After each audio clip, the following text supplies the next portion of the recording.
Hello, I'm going to make shortbread with you now. So first things first, wash your hands. Make sure they're nice and clean before we start. And for shortbread, we need plain flour and butter, margarine, baking block, whatever. And we also need sugar. Sorry, that sun's still following me around. Right, so this recipe is really simple and easy. I think it's the easiest out of all of the recipes. I'm just going to move that so the sun's not shining so much.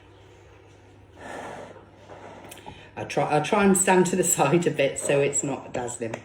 Right, so for shortbread, we need 2 big heaped serving spoons of plain flour. And this time we need 3. 1, 2, 3 lumps of butter. And can you see how this is so good for small children with the counting? I mean, it's very small numbers that we're counting, but it still gives meaning to numbers for children. So they're pretty good at knowing what they need to put in.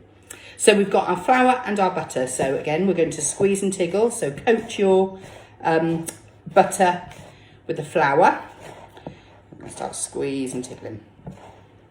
It's like a production line in here today.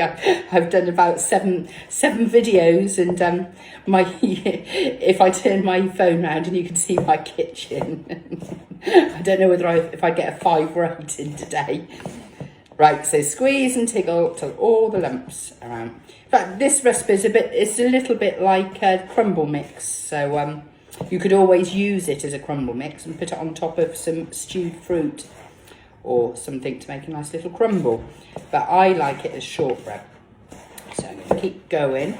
And it's got more butter in than some of the other recipes because it gives it a nice sort of shortbready taste. So, because they're quite rich shortbread biscuits. So keep going with my squeeze and tiggling. I'll show you again like that. Squeeze and tickle. Squeeze and tickle. And again, it's a nice little quantity for children to make, so you haven't got loads of shortbread in the house. There's just probably enough just for a day for you all to have a bit or so each. So we're nearly there. It doesn't end up as sort of as smooth, as crumbly as some of the other recipes because of the amount of butter in there, but that's fine because that's what we need it to be like. So just give it a shake, make sure all the lumps are out. Sorry if there's sun shining on me too much. It's first thing in the morning that I'm doing this, and the sun always comes up in the back garden, and we've got quite a lot of glass, so it just follows me round everywhere. Right, so that's about it. So that's all mixed in together. Now we're going to get our sugar, and we're going to have a heaped tablespoon of sugar go in, and then we're just going to use our spoon just to mix it all around, make sure it's mixed right in. And we're not adding any liquids or anything to this one, and we're not rolling out or anything, because I say it's quite a nice easy one. So what I'm going to do, I'm just going to get my bun tin I've got here, put that down here, and I'm going to put a tablespoon carefully of the mix into each little hole. I'm not sure how many I'm going to get out of this. So I mean, it's just a sort of little rustic pile at the moment, but we're going to go back to it in a minute. So just fill up every single hole until you run out of your mix. Oh, I might get about 9 out of this, I think. There's a little bit left, so I'm just going to tip that in the last little hole. And then all you do is you just make sure that the shortbread is in each hole, and then just press it down firmly with your hands. You don't need to grease the tin or anything. It's, as I say, it's so simple. Just press it down.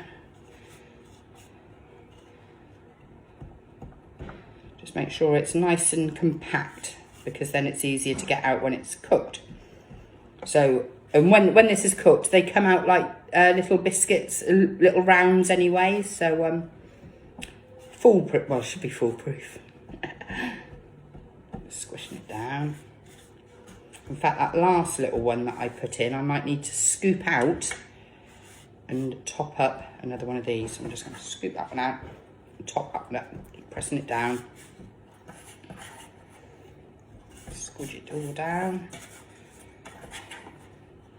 And that's about it. So what you can do when you've baked it, again, about 180 degrees for about 10 minutes until it's a nice goldeny brown colour.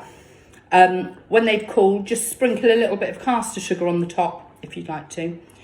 And with this recipe, what you can do before you put it into the tins, you can always add things like fruit, sultanas or currants or something, or cherries. Cherry shortbread's quite nice. Chocolate chip, that's nice shortbread as well. So I hope you enjoy making some shortbread, and please send me some pictures. Thanks very much. See you soon. Bye.